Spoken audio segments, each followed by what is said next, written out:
Hello friends, स्वागत है आप सभी का हमारे यूट्यूब चैनल 8 और क्लासेस में।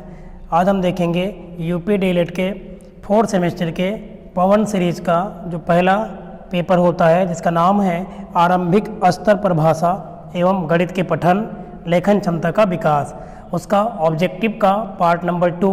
इसके पहले हमने एक पार्ट बनाया है ऑब्जेक्टिव का जिसमें हमने क्वेश्चन का लगभग बहुत ही आराम से एक एक क्वेश्चन का एक्सप्लेनेशन किया है बेहतरीन तरीके से। आप उस वीडियो को देख सकते हैं। उसमें हमने लगभग 75 क्वेश्चन कम्प्लीटली एक तरफ से करवाया है।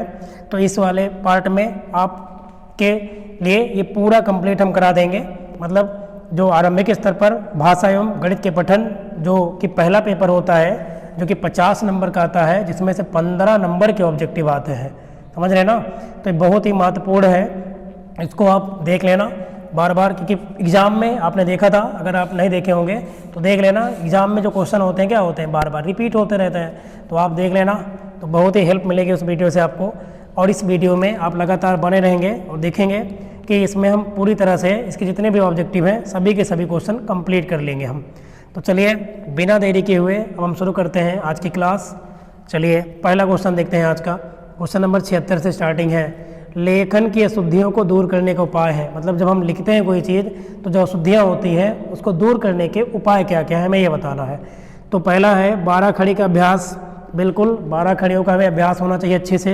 व्याकरण का भी समुचित ज्ञान होना चाहिए, नहीं तो हम पाई मात्रा कहाँ लगाएंगे, क्या ये गड़बड़ हो जाएगा, है ना। उच्चारण की भी अस्पष्टता होनी चाहिए बिल्कुल, नहीं तो भी गलती हो जाएगी, है ना। तो इस प्रकार हम कह सकते हैं कि इसमें सभी के सभी होंगे, तो प्रयुक्त सभी सही होगा इसमें। नेक्स्ट क्वेश्चन देखिए, पठन का महत्व है। हमें बताना है कि पठन का इसमें से क्या महत्व है। तो पठन ज्ञानार्जन के लिए बिल्कुल ये भी एक महत्व है। मनोरंजन के लिए भी एक प्रकार से किया जाता है, सही बात है। समाचार पढ़ने के लिए भी पठन का महत्व होता ही होता है। तो हम कह सकते हैं कि उपर्युक्त सभी इसमें भी सही होगा, उपर्युक्त सभी सही होगा। अगला 78 नंबर देखें, या र ला वा, या र ला वा, ये कैसे व्यंजन है ये हमें बताना है। या र ला वा ये कैसे व्यंजन होते हैं, तो आप कहेंगे अंतस्थ व्यंजन होते हैं। कैसे होते हैं? अंतस्थ व्यंजन होते हैं, ठीक है ना। उस व्यंजन कौन कौन होते हैं आप कमेंट करके बताएं जल्दी से। उस व्यंजन बताएं और संयुक्त व्यंजन के नाम लिख के कमेंट में बताइए, ताकि आपको भी लगे कि आपने कितना तैयारी कर रखी है अभी तक, है ना। आपका भी रिवीजन हो जाए। बताएं कमेंट करके जल्दी से आप, ठीक है। चलिए हम आगे बढ़ते हैं। हम अगला क्वेश्चन लेते हैं, कमेंट करके बताएंगे दोनों ज़रूर आप, है ना। क्वेश्चन नंबर 79 क्या दिया है, नहीं तो एक दूसरे से आप देख सकते हैं, देख लीजिए कौन क्या कमेंट कर रहा है। चा वर्ग का उच्चारण स्थान है, चा, है ना। चा वर्ग का उच्चारण स्थान इसमें हमें बताना है। तो आप कहेंगे क्या होता है, तालु। क्या होता है, तालु। च छ ज झ या, है ना। ये किस वर्ग का है, ये चा वर्ग का उच्चारण स्थान होता है तालु। तो इनका उच्चारण स्थान बोलते समय क्या होता है, तालु हमारी टच होती है, वो लगती है, यूज में आती है। अब देखिए अगला क्वेश्चन नंबर 80 देखिए आप। ये सभी देखो 2018 में आए हुए क्वेश्चन है सभी। अंग्रेजी में स्वरों की संख्या कितनी होती है। तो अंग्रेजी में स्वर की संख्या बहुत अच्छे से आती होगी, सबको आती होगी। कितने होते हैं, 5। कौन कौन से होते हैं, ए होता है ना, ई होता है, आई होता है, और क्या होता है, ओ होता है। ए ई आई ओ यू होता है, तो 5 होते हैं, ए ई आई ओ यू। तो अंग्रेजी में स्वरों की संख्या कितनी, 5, है ना। व्यंजनों की संख्या कितनी होती है बताएं आप। तो आप कहेंगे 25, क्योंकि टोटल कितने होते हैं, 26 अक्षर। अगला देखिए, इतश्री के लिए चिन्ह का प्रयोग होगा। इतश्री के लिए चिन्ह का प्रयोग हमें बताना है, इसमें से क्या होगा इतश्री के लिए। तो ये वाला विवरण, दो बार विवरण चिन्ह लगेगा, ये वाला इतश्री के लिए, ठीक है। कमल का समानार्थी शब्द नहीं है ना। कमल का इसमें से ऐसा कौन सा है जो जिसका अर्थ कमल के समान नहीं है। तो पंकज होता है, सरोज भी होता है ना। तो बताइए कौन नहीं होगा, अनिल होगा क्या, अनिल नहीं होगा, क्योंकि अनिल आग का होता है। पदम भी होता है कमल का, ठीक है ना। तो कह रहा कौन सा नहीं है, तो अनिल होगा इसमें, अनिल जो कि नहीं है कमल का समानार्थी शब्द। अगला, वर्तनी की दृष्टि से शुद्ध शब्द है। ये देखो, ये भी हम 19 में भी देखे थे, आया था एग्जाम में। अब देखो उज्ज्वल कैसे लिखा जाता है, छोटा ऊ, आधा जा, फिर वाह, फिर ला। तो बताइए क्या होगा। देखने में भी सही लग रहा है, जो कि गलत है, ये भी गलत है, ये भी गलत है। तो ऑप्शन नंबर सा सही होगा 83 में। कौन सा सही होगा, सा। अगला, ये देखो संयुक्त व्यंजन आ ही गया, अभी हमने पूछा था। है ना। संयुक्त व्यंजन कौन कौन से होते हैं, ज्ञा होता है, क्षत्रिय वाला छा होता है, त्रा होता है, स्रा होता है, ये सभी होते हैं संयुक्त व्यंजन। तो देखिए संयुक्त व्यंजन ज्ञा किससे मिलकर बना होता है, तो ये तो कई बार आया है, ज़रा कई बार पूछ चुका है। तो जा और इया से मिलकर बना, आधा जा मतलब जा के नीचे हलंत रहेगा, आधा जा हो जाएगा, प्लस इया, इससे मिलकर क्या बनता है, ज्ञा। ऐसे क्षत्रिय वाला छा किससे बनता है, तो आप कहेंगे आधा का और षटकोण वाले सा से मिलकर बना होता है ना। त्रा किससे बना होता है, तो आधा ता और रा से मिलकर बना होता है, ठीक है ना। और स्रा किससे बना होता है, श्रमिक वाला स्रा, तो आप कहेंगे किससे बना होता है, संयम वाला सा आधा सा, और किससे बना होता है, रा से, इससे मिलकर ये बना होता है। ये सभी संयुक्त व्यंजन में आते हैं, ठीक है ना। तो याद रखना, एग्जाम में पूछ सकता है, पूछ सकता क्या, पूछेगा ही पूछेगा, क्योंकि कहाँ से पूछेगा, है ना, इसी में तो पूछेगा। अगला, हिंदी में वचन होते हैं, हिंदी में कितने वचन होते हैं, तो हिंदी में 2 ही वचन होते हैं, एक वचन और बहुवचन। जबकि संस्कृत में बात करें, संस्कृत, उसमें 3 होते हैं, एक वचन, द्विवचन, बहुवचन। जबकि हिंदी में वचन की बात करें तो 2 ही होता है, कौन कौन, एक वचन और बहुवचन। अगला, इसमें द्विवचन नहीं होता हिंदी में। अवरोही क्रम है, अवरोही मतलब घटता हुआ क्रम, तो घटता हुआ क्रम बताओ इसमें कौन है, 18, 18 के बाद 15, 15 के बाद 13, 13 के बाद 9। घटते क्रम का मतलब सबसे पहले सबसे बड़ी संख्या, फिर उससे छोटी, फिर उससे छोटी, ऐसे। और ये तो देखो ये बढ़ता हुआ क्रम है, ये गलत है। तो इसमें क्या सही होगा, पहला, 86 में पहला सही होगा, ठीक है ना, आ वाला। अगला, 87 में देखिए 100 इकाई के समूह को क्या कहते हैं, 100 इकाई के समूह को क्या कहा जाता है। 100 इकाइयों को जब हम इकट्ठा कर लेते हैं उनके समूह को हम क्या कहते हैं, 100 इकाई का मतलब 1 सैकड़ा, क्या बोलते हैं, 1 सैकड़ा। 100 इकाई का मतलब 100 इकाई है तो क्या हो जाएगा, 1 सैकड़ा। अगला, गणित की मूल संक्रियाएं, ये भी देखो रिपीट हुआ है, जोड़ना, घटाना, गुणा, भाग, ये दोनों होता है, तो दोनों के दोनों सही है। गणित की मूल संक्रिया होती है जोड़ना, घटाना, गुणा करना और भाग करना, तो ऑप्शन सा सही होगा, आ और बा दोनों। चलिए आगे बढ़ते हैं हम, अगले वाले क्वेश्चन में देखते हैं। क्वेश्चन नंबर में क्या दिया है, 89 में, ये देखो 2018 में ये भी आया है। जोड़ की क्रिया में जोड़ते हैं, जोड़ की क्रिया में हम किसको किससे जोड़ते हैं, ये हमें बताना है, ठीक है ना। बताओ जोड़ की क्रिया में किसको किससे जोड़ते हैं, इकाई को इकाई से बिल्कुल, दहाई को दहाई से बिल्कुल, सैकड़े को सैकड़े से बिल्कुल, तो हम कह सकते हैं उपर्युक्त सभी, है ना। जोड़ की क्रिया में इकाई को इकाई से तो जोड़ते हैं, जैसे हमें जोड़ना है 50, है ना, 50 में 25 जोड़ना है, तो बताइए पहले किसको जोड़ेंगे, ये वाला 0 और 5 जोड़ेंगे तो 5 आएगा, इकाई को इकाई जोड़ा, फिर 5 और ये 2 जोड़ेंगे कितना आएगा, 7, तो 75 आएगा, तो इकाई को इकाई जोड़ा, दहाई को दहाई से, ऐसे सैकड़ा होता है, सैकड़े जोड़ते हैं। अगला, गुणा की संक्रिया नहीं है, गुणा की संक्रिया हमसे पूछ रहा है कि इसमें से कौन सी नहीं है, तो गुणा की संक्रिया में शेष, ये जो है इसकी संक्रिया नहीं है। गुणे होता है, गुणक भी होता है, गुणनफल भी होता है, लेकिन शेष जो है ये गुणा की संक्रिया नहीं है, भाग की संक्रिया में आएगा, ठीक है ना। अगला, क्वेश्चन नंबर 91 क्या दिया है, लेखन एक शारीरिक क्रिया है, मतलब लेखना में हमारे जो शरीर की क्रिया है, हमारे शरीर के अंग काम में आता है, बिल्कुल आता है, हाथ यूज में आता ही है, जिसमें बालकों के हाथों को गतिविधियां करनी पड़ती है, ये कथन किसका है। ये जो स्टेटमेंट दिया गया है, लेखन एक शारीरिक क्रिया है जिसमें बालकों के हाथों को गतिविधियां करनी पड़ती हैं, तो ये किसका कथन है, श्रीमती मांटेसरी, किसका है, श्रीमती मांटेसरी का जो है ये कथन है, याद रखेंगे आप। अगला, जिनका उच्चारण कंठ के स्पर्श से होता है, मतलब जिसके बोलते समय कंठ का यूज आता है, तो बताइए इसमें कौन कौन से हैं वो, तो कंठ वाले जितने वर्ग में आते हैं, का वर्ग में, वो सभी होते हैं क ख ग घ, ठीक है ना, अंगा, क ख ग घ ही गिना जाएगा, इसमें वही दिया है 4, तो यही लेंगे। चलिए अगला क्वेश्चन देखें, नेक्स्ट देखते हैं, थोड़ा फास्ट करेंगे, ठीक है ना, और आराम से लेकिन एक्सप्लेनेशन के साथ ही करेंगे। चलिए क्वेश्चन नंबर 93 देखो, 93, ज्ञानार्जन और ज्ञान वृद्धि का साधन है, मतलब ज्ञान को अर्जन करना और ज्ञान में वृद्धि करने का इसमें से साधन कौन है, ये बताना है हमें, ठीक है ना। ज्ञानार्जन और ज्ञान वृद्धि का साधन क्या है, प्रत्यक्ष निरीक्षण और स्वानुभव बिल्कुल ये सही है, विचार का विनिमय करना, दूसरों से शिक्षा ग्रहण करना, ये भी तो है, स्वाध्याय करना, पढ़ना अभ्यास करना, मतलब पढ़ने का अभ्यास करना, ये भी है, तो हम कह सकते हैं यहाँ पर उपयुक्त सभी सही होंगे, मतलब सभी के सभी सही हैं। यदि क्लासेस पसंद आ रही हो तो एक बार लाइक जरूर कर देना यार, मोटिवेशन मिलता है और कुछ नहीं नेक्स्ट वीडियो बनाने के लिए। आगे क्वेश्चन नंबर 94, विराम संबंधी समस्या का प्रमुख कारण क्या है। विराम संबंधी समस्या का प्रमुख कारण, ये क्वेश्चन पहले भी पूछा जा चुका है एग्जाम में, तो बताइए क्या होगा, अरे विराम की बात करा तो विराम चिन्ह का सही से जब ज्ञान ही नहीं होगा तो समस्या होगी ही होगी। तो विराम चिन्हों का ज्ञान ना होना ये सबसे उपयुक्त इसमें है मेन, तो आ वाला सही हो जाएगा, ठीक है ना। चलिए अगला देखते हैं, हम नेक्स्ट पेज लेते हैं, अगला क्वेश्चन करते हैं। क्वेश्चन नंबर क्या बोलते हैं 95। ये अब 17 वाले जितने 17 में क्वेश्चन आए हुए हैं, 15 क्वेश्चन एग्जाम में आते हैं।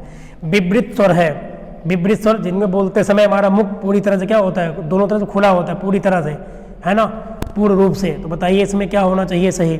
विवृत स्वर बोल के देखें आप, क्या सही होगा, आप बोलो, है ना। दीर्घ स्वर जैसे कि बड़ा आओ जब बोलते हैं तो मुंह आपका बहुत ज़्यादा खुलता है, विवृत, है ना, इस आकार में पूरा इधर से इधर ऐसे विवृत, ठीक है ना, तो ये सही हो जाएगा। अगला आनंद का पर्यायवाची शब्द है, इसमें बताना है कि आनंद का पर्यायवाची क्या होता है, बताइए। तो आनंद का पर्यायवाची मोद भी होता है, प्रसन्न होता है, इसका मतलब प्रमोद भी होता है, सुख भी होता है। तो हम कह सकते हैं उपर्युक्त सभी, ये सभी आनंद के पर्यायवाची जो दिए हैं इसमें, ये सभी के सभी हैं इसमें। अगला देखिए क्वेश्चन नंबर 97। निम्नलिखित में से कौन सा संयुक्त व्यंजन नहीं है। संयुक्त व्यंजन ये भी है, बिल्कुल है, क्योंकि ये अधका और सा से बनेगा, षटकोर वाले सा से। ज्ञा किससे बनता है, अधजा और इया से मिलकर। त्रा ता अधता और रा से बनता है, तो यहाँ जो है ये नहीं है, ये संयुक्त व्यंजन नहीं है। अगला 98 देखो आप, निम्नलिखित में से दीर्घ स्वर है, मतलब जिनको बोलने में 2 मात्रा का समय लगता है, तो आप कहेंगे बड़ा आ, ठीक है ना। बड़ा आ इसमें से क्या है, एक दीर्घ स्वर है, ठीक है ना। बड़ा आ क्या हो जाएगा, इसमें दीर्घ स्वर हो जाएगा। चलिए नेक्स्ट पेज देखें, अगला क्वेश्चन, क्वेश्चन नंबर 99। क्या दिया है, किसके उच्चारण में निचला होंठ ऊपरी दांतों को स्पर्श करता है। इसमें से बोल के देखना है। तो जिसका निचला जो होंठ है हमारा, वो ऊपरी दांत को क्या करेगा, ऊपर वाले दांत को स्पर्श करेगा, हमें ये बताना है। तो आप कहेंगे बा, अगर बा को बोल के देखिए, वाह नहीं, बा जब बोलेंगे बा, देखो बा बोल के देखो, स्पर्श करेगा। अगला वाह, वाह पे नहीं होगा, बा पे होगा, वाह पे शायद निचला कर रहा है, बा पे ऊपरी वाला करेगा, ठीक है। अगला वाक्य जहाँ बहुत ही कम ठहरना होता है, मतलब कुछ समय के लिए ठहरना होता है, वहाँ प्रयोग क्या होता है। तो आप क्लियर है, बहुत ईजी है। जब पूरी तरह से ठहर होता है तो विराम पूर्ण विराम होता है, अब कुछ समय के लिए है तो अल्प विराम होगा, है ना। अल्प विराम का चिन्ह ये होता है, ठीक है। पूर्ण विराम का चिन्ह ये होता है, ठीक है। अर्ध विराम का चिन्ह ये होता है, ये आपको पता ही होगा। चलिए अगला देखते हैं हम, अगला क्वेश्चन नंबर 101। क्या दिया है, 4328 में दहाई वाली संख्या कौन है, बताओ। इकाई पर 8 है, दहाई पर 2 है, तो इसमें दहाई वाली संख्या कौन है, आप कहेंगे 2 है। इतना इजी क्वेश्चन, बिल्कुल इजी है। अगला क्वेश्चन नंबर 102। क्या दिया है, जब आंकड़े को घटते हुए क्रम में लिखा जाता है तो उसे क्या कहते हैं। अरे ये भी कोई क्वेश्चन है, अवरोही क्रम। अवरोही क्रम, आरोही क्रम में क्या होता है, जब आंकड़ों को हम बढ़ते हुए क्रम में लिखते हैं, जैसे 1 1 के बाद 2 2 के बाद 3 3 के बाद 4, ये सब। अवरोही में जैसे कि 10 10 के बाद 9 9 के बाद 8 8 के बाद 7 7 के बाद 6, ऐसे। तो घटता क्रम, घटते क्रम को क्या बोलते हैं, अवरोही क्रम। बढ़ते क्रम को क्या बोलते हैं, आरोही क्रम। चलिए ये क्लियर हो गया होगा।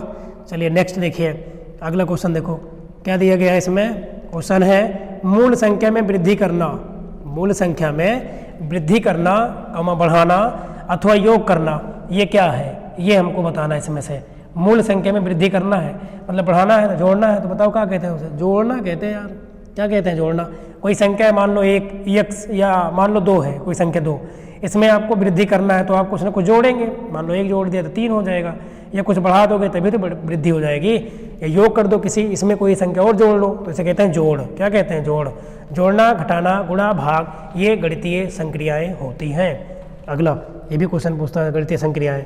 तो गुणा, भाग, जोड़, घटाना, ये सभी गणितीय संक्रिया होती है। अगला किसी भी संख्या के मान होते हैं, किसी भी संख्या के मान होते हैं, हमें ये बताना है इसमें, किसी भी संख्या के मान होते हैं। तो किसी भी संख्या के 2 मान होते हैं, ठीक है ना। कोई भी संख्या है उसके कितने मान होते हैं, 2 मान होते हैं। एक वो संख्या एक जो है कितने उस पे है, स्थान पे। अगला 105, 3 अंकों की सबसे पहली संख्या क्या है।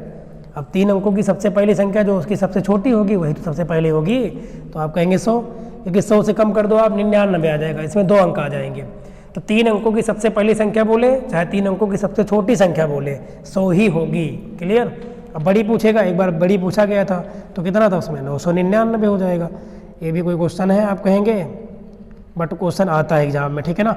बहुत इजी होता है ये वाला जो आरंभिक स्तर पर जो है ना, पठन भाषा वाला जो चैप्टर है स्तर पर भाषा एवं गणित के पठन, ये बहुत ईजी भी होता है। एक बार सही से पढ़ लेंगे ना 100% बहुत अच्छा स्कोर करके आएंगे आप। 15 नंबर का ऑब्जेक्टिव आता है। 106 नंबर, हिंदी में स्वर कितने होते हैं? हिंदी में स्वर कितने होते हैं आप बहुत बार पढ़े होंगे, 11 स्वर होते हैं, 13 नहीं 11, ठीक है ना। अगला, मनुष्य के उच्चारणोपयोगी अवयव हैं। उच्चारण करते समय कौन कौन से जो इसमें से दिए गए अवयव जो उपयोग में आते हैं बोलते समय, है ना। तो कंकाल का भी काकल नहीं कंकाल होगा यहाँ पे, कंठ भी होगा, दंत भी होगा, दांत, तो ये सही होगा, सभी के सभी इसमें होगा, कंकाल होगा यहाँ पे, काकल थोड़ी होगा। अगला देखिए, अगला क्वेश्चन नंबर 108। 108 में क्या दिया है? ध्वनि विज्ञान में अध्ययन करते हैं। ध्वनि विज्ञान में हम किसका अध्ययन करेंगे, हैं बताइए? ध्वनि विज्ञान में किसका अध्ययन किया जाएगा? मानव के मुख से निकली हुई ध्वनि का अध्ययन किया जाएगा, और क्या, ठीक है। चीख का थोड़ी करते हैं, ध्वनि का। ध्वनि विज्ञान में ध्वनि का अध्ययन करेंगे, तो मानव के मुख से निकली ध्वनि का अध्ययन ध्वनि विज्ञान में किया जाता है। चलिए अगला क्वेश्चन देखिए, 109 नंबर। 109 नंबर, ये भी क्वेश्चन पहले आ चुका है। ओष्ठाकृत मतलब ओठ की आकृति के आधार पर स्वर कैसे होते हैं? तो बताएंगे आप, वृत्ताकार, अवृत्ताकार। तो बताइए क्या होगा इसमें?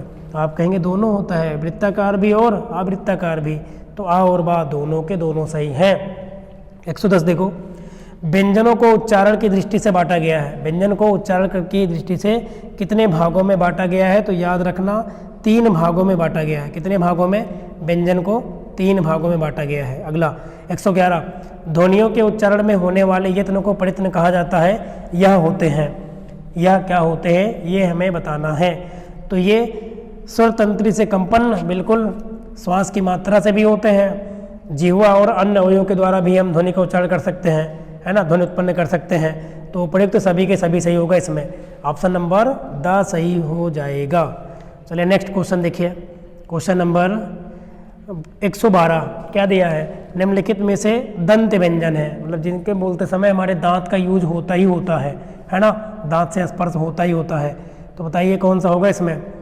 आप कहेंगे ना, त थ द ध न, ये सभी होते हैं, ता वर्ग, ठीक है ना। अगला देखिए 113 नंबर, आश्चर्य, हर्ष, शोक, उत्साह इत्यादि व्यक्त करने में प्रयोग होता है। मतलब ये कहीं पर हो रहा है, बहुत, है ना, प्रसन्नता मिल रही है, बहुत खुशी हो रही है, कहीं बहुत दुख हो गया, कहीं बहुत ज़्यादा उत्साह का है, तो इसको व्यक्त करते समय सबसे पहले हम किस चिन्ह का लगाते हैं? बोलते समय किस चिन्ह का प्रयोग किया जाता है? तो बताइए, ये तो आप पढ़े होंगे, ये वाला चिन्ह, एक्सक्लेमेटरी सेंटेंस। क्या होता है? विस्मयाय बोधक। क्या होता है? विस्मयाय बोधक चिन्ह का प्रयोग किया जाता है। चलिए आगे देखते हैं 114 नंबर, ढ वर्ड किस वर्ग में आता है? ट ठ ड ढ, तो टा वर्ग में आएगा, ट ठ ड ढ ड़, है ना, तो टा वर्ग में ढ वर्ग आएगा। क्लियर? चलिए अगला देखते हैं क्वेश्चन नंबर 115। क्या दिया है? 13, एक संख्या दी गई है, संख्या 13, 115 क्वेश्चन है ये। 13 कैसी संख्या बताओ? सम की विषम। बताइए जो संख्या 13 है ये कैसी होगी? सम की विषम। तो आप कहेंगे विषम संख्या है, ठीक है ना, और ये अभाज्य भी है। अगर अभाज्य भी दिया होता ऑप्शन में तो अभाज्य भी होती।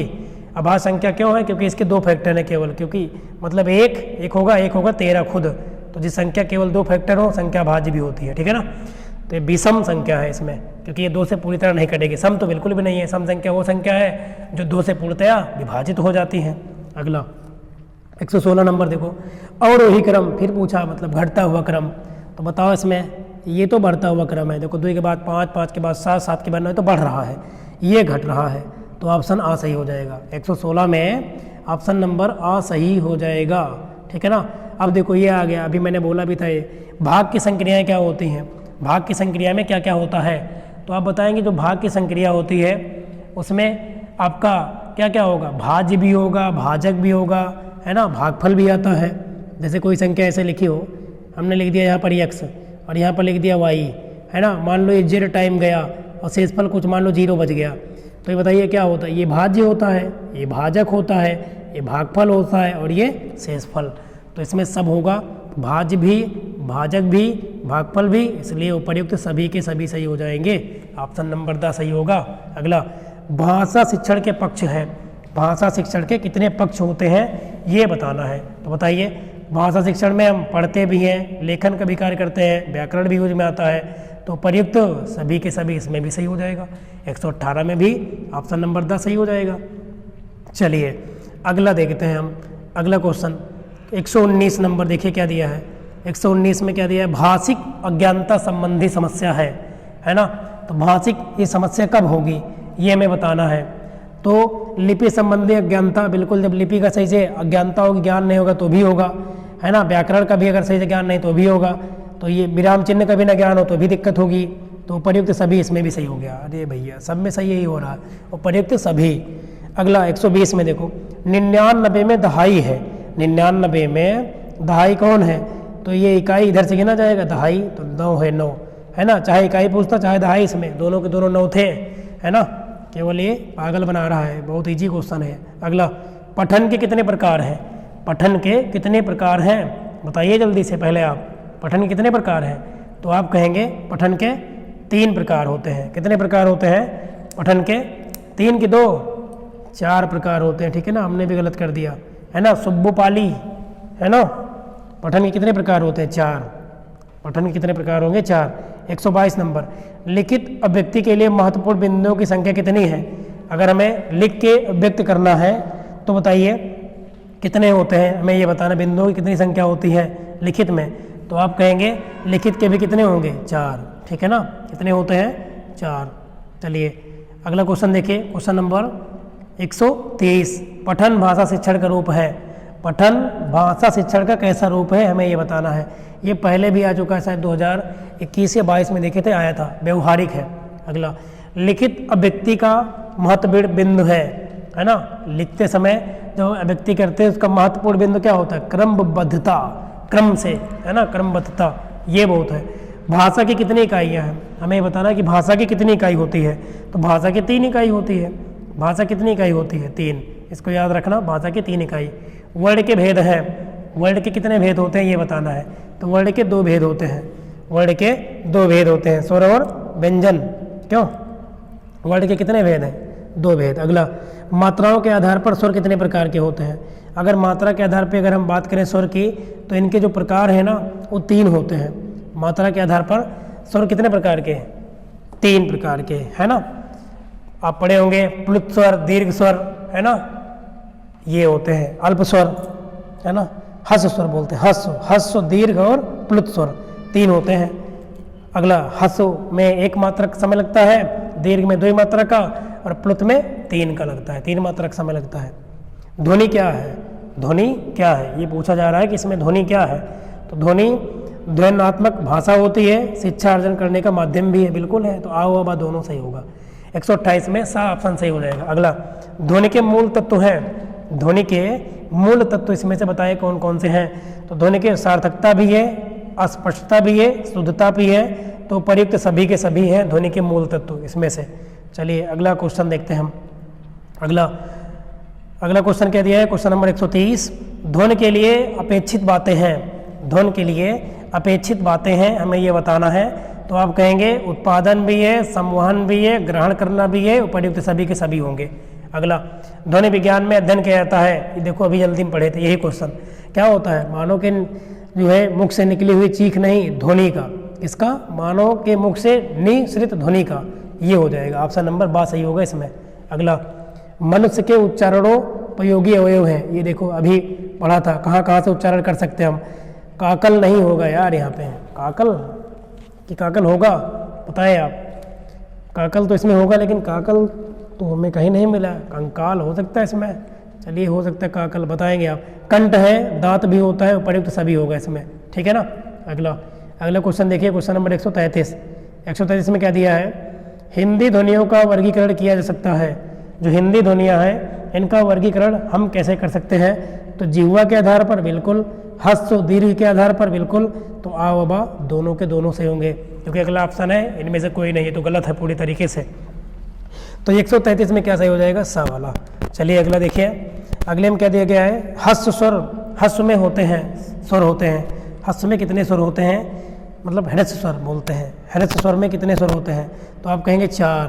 ह्रस्व में कितने होते हैं, 4 होते हैं, ठीक है ना। अगला, ओष्ठाकृत, मतलब ओट के आकृति के आधार पर, ये भी पढ़े तो आप, आओ बाबा दोनों अभी पढ़े थे आप, पीछे एग्जाम में आया था ये, और यहाँ ऐसे ही दिया है। उच्चारण के आधार पर स्वर होते हैं अनुनासिक और निर्नासिक, है ना। सब होगा इसमें, बिल्कुल सब होगा इसमें, दोनों के दोनों, आओ बा दोनों, चलिए तेजी से पढ़ रहे हैं अब हम। अगला 143, वर्णों के समूह को क्या कहते हैं? वर्णों के समूह क्या कहते हैं? वर्णमाला कहते हैं। और क्या? वर्णों के समूह को वर्णमाला कहा जाता है। पाठशाला शब्द है कैसा? जो पाठशाला शब्द है ये कैसा शब्द है ये बताना है। तो बताइए आप, पाठशाला शब्द कैसा शब्द है? जल्दी से, है ना। पाठशाला जो शब्द है ये बताना है हमें कि कैसा शब्द है। तो बताइए आप जल्दी से। योग रूढ़ यौगिक शब्द है या रूढ़ शब्द है ना, आपको ये बताना है। तो बताइए पाठशाला शब्द कैसा होगा? यौगिक शब्द है। इसमें दो चीज़ मिलके बना हुआ है, यौगिक है, मिश्रण है। रचना के अनुसार वाक्य कितने प्रकार के होते हैं? रचना के आधार पे जो वाक्य हैं ये कितने प्रकार के होते हैं? तो रचना के आधार पर वाक्य कितने प्रकार के होते हैं? 3 प्रकार के, याद रखना। वाक्य के भाग हैं, ये देखो, वाक्य उद्देश्य भी होता है, विधेय भी होता है, हम कह सकते हैं दोनों के दोनों सही होगा, ठीक है ना। उद्देश्य भी होगा, विधेय भी होगा, दोनों के दोनों सही होगा इसमें, ठीक है। अगला क्वेश्चन देखो आप, क्वेश्चन नंबर 151 देखिए आप। छोटा, छोटी, छोटाऊ, रेर, ये स्वर हैं, कैसे स्वर हैं? इनको बोलने में एक मात्रा का समय लगता है। आ इ ई उ अरे, तो ह्रस्व स्वर में आते हैं ये, जिन्हें बोलने के समय एक मात्रा का समय लगे उसे स्वर को हम कहते हैं क्या? ह्रस्व स्वर कहते हैं। अगला 152, देवनागरी लिपि का विकास किस लिपि से हुआ है? जो देवनागरी लिपि है इसका विकास किस लिपि से हुआ है ये पूछा गया है। तो इसको याद रखना, ब्राह्मी, ठीक है। ब्राह्मी लिपि से देवनागरी लिपि का विकास हुआ है। इंपॉर्टेंट रहेगा, एग्जाम में बन सकता है। अगला क्वेश्चन देखिए, क्वेश्चन नंबर 153 क्या दिया है? निम्नलिखित में से कौन सा अशुद्ध उच्चारण का कारण नहीं है? अशुद्ध उच्चारण का इसमें से कह रहा है कि कौन सा कारण नहीं है। तो आप कहेंगे ध्वनिलोप, ये तो होगा, ये भी होगा, है ना, ये भी होगा। सुलेख, लिखने से थोड़ी मतलब है, उच्चारण थोड़ी कर रहे हैं, लिखना तो लिख लेंगे हम। सुलेख है मतलब कि सुनकर लिखना, सुलेख कहलाता है, जिसे इमला कहते हैं हम। अगला 154, विराम चिन्ह को क्या कहते हैं? इस वाला जो ये जो विराम चिन्ह बना इसे क्या कहते हैं? अल्प की पूर्ण विराम की अप्रश्नवाचक, तो ये अल्प विराम का चिन्ह है। किसका है? अल्प विराम। जब हम थोड़े समय के लिए रुकते हैं और जब हम थोड़ा देर तक रुकते हैं तो उसे अर्ध विराम, जिसे ये कहते हैं, एक बिंदी फिर ये चिन्ह, ये होता है, ठीक है। पूर्ण विराम जब हम पूरी तरह से रुके तब होता है पूर्ण विराम। चलिए अगला, विराम चिन्ह, ये तो हो ही गया आपका, ठीक है ना। अगला देखो 155 नंबर देखिए आप। आश्चर्य, हर्ष, स्वर का उत्साह में प्रयोग होता है, ये पहले भी आप पढ़े थे। विस्मय, बोधक चिन्ह। कोष्टक चिन्ह है, तो कोष्टक ये सभी मतलब ब्रेकेट चिन्ह सभी के सभी हैं, ऊपर सभी होगा। इतश्री के लिए प्रयोग होता है, ये भी आप पहले पढ़ चुके हैं, यही होगा, मतलब 2 बार विवरण चिन्ह लगा होता है, ठीक है। अगला प्रश्नवाचक चिन्ह है, प्रश्नवाचक चिन्ह, क्वेश्चन मार्क ये वाला होगा, प्रश्नवाचक चिन्ह ये तो होता है, ये प्रश्नवाचक चिन्ह हो गया, ठीक है। अगला देखिए, अब इसको हम फास्ट ही करेंगे क्योंकि हम पढ़ चुके हैं। अगला क्या क्या बोल रहा है? निदेशक चिन्ह, इंग्लिश में जिसे कहते हैं डैश। बताओ डैश का सिंबल कौन है इसमें से? तो आप कहेंगे सा वाला, यही तो डैश होता है, इंग्लिश में डैश कहते हैं। अनुनासिक चिन्ह है ना, अनुनासिक चिन्ह बताइए इसमें से कौन सा है? तो आप कहेंगे ये जो चंद की बिंदी होती है ना, चंद की बिंदी ऐसे, ये अनुनासिक होती है, तो ऑप्शन सा सही हो जाएगा। ढ वर्ण किस वर्ग में आता है? तो ट ठ ड ढ, तो ट वर्ग में आएगा। किसमें आएगा? इसको फास्ट क्यों कर रहे हैं? क्योंकि इसको हम पहले पढ़ चुके हैं अभी, आप भी पढ़े हैं ऊपर। अगला देखिए क्वेश्चन नंबर, और ये एग्जाम में आए थे, यहाँ पर ऐसे फिर दिया है। स्वरों की सहायता के बिना जिन वर्णों का उच्चारण नहीं हो पाता वो क्या कहलाते हैं? मतलब ऐसे वर्ण जिनको बोलने के लिए, है ना, किसका? स्वर की सहायता लेनी ही पड़ती है, ऐसे वर्ण क्या कहलाते हैं? तो आप बताएंगे जो ऐसे वर्ण होते हैं क्या कहलाते हैं? स्वर कहलाते हैं, स्वर। क्या कहलाते हैं? स्वर। अगला देखिए क्वेश्चन नंबर सर 167 क्या दिया गया? अच्छा एक छूट गया क्या, हमें लगता है, हाँ ये का और सा के योग से क्या बनता है? तो का और सा के योग से क्या बनता है? आप इस क्षत्रिय वाला छा बनता है।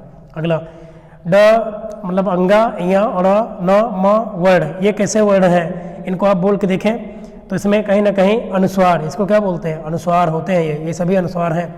अनुस्वार को किस लिपि से व्यक्त करते हैं? ये अनुनासिक था, अभी पढ़े थे। अनुसार कौन होगा? तो इसमें आप कहेंगे जो अनुसार होगा ये केवल एक बिंदी जो होती है ऐसे, और जब चंद के ऊपर ऐसी बिंदी लगाए जिसको हम अनुनासिक कहते हैं, अभी पढ़े थे हम। 10 तक के अंकों में सबसे बड़ी इकाई क्या होती है?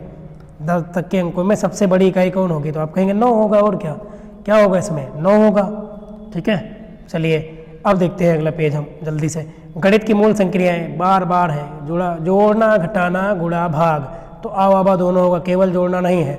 अगला जोड़ की क्रिया में क्या जोड़ते हैं हम? इकाई को इकाई से, ये भी क्वेश्चन रिपीट हुआ है, तो पढ़े तो सभी। क्योंकि इकाई से इकाई को जोड़ते हैं, दहाई को दहाई से, सैकड़ा को सैकड़े से। अगला 169 गुणा में संक्रियाएं होती हैं। गुणा में भी आप पढ़े थे ये सभी, गुणे, गुणनफल, गुणक, तो प्रयुक्त सभी, ये भी एग्जाम में आ चुका है, अगेन दिया है दोबारा से ये।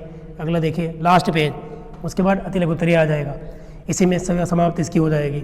एक सैकड़ा बराबर होता है, एक सैकड़ा किसके बराबर होता है ये बताना है। अभी इसको ये भी एग्जाम में आ चुका है, 10 दहाई के, 10 बार दहाई को आप जोड़ो तो एक सैकड़ा बन जाएगा वो। अगला 134 में इकाई का अंक कौन सा है? 134 में इकाई का अंक 4 है। 134 इसमें इकाई यही तो होगा, ये दहाई होगा, ये सैकड़ा होगा।